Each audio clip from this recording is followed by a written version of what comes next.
High, সকালটা শুরু হয় আমার আজকে এক কাপ চা দিয়ে। বাট শুধু চা না, সকালটা শুরু হয় আমার অ্যাকচুয়ালি রান্নাঘর দিয়ে। পুরো দিনটা আজকে আমি রান্নাঘরে পার করেছি, কারণ কি বাড়িতে মা নেই।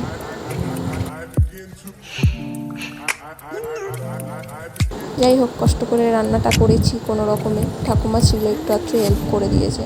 আর আজকে যেহেতু বৃহস্পতিবার, তাই পুরো রান্নাটা আমাকে নিরামিষ করতে হয়েছে। আর এটা আমার প্রথম নিরামিষ রান্না, আমি কখনো নিরামিষ রান্না করিনি।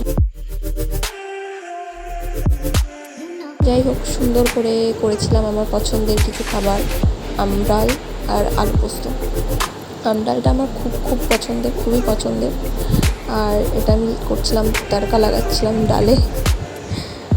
তো যাই হোক, এই বসিয়েছি আমি আলু পোস্ত।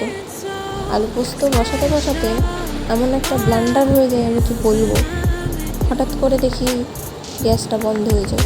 আমি কিছুতেই বুঝতে পারি না যে গ্যাসটা কেন বন্ধ হয়ে গেল, কারণ আমার কোনো আইডিয়াই নেই যে এই মুহূর্তে গ্যাস শেষ হয়ে যেতে পারে। যাই হোক, তারপর খাওয়া দাওয়া করে ঘুমিয়ে যাই। ঘুম থেকে উঠে কিছু খেতে ইচ্ছে করে চায়ের সাথে, তাই চা আর একটু আলুর পাকোড়া বানাচ্ছে আমার ঠাকুমা দেখছিল।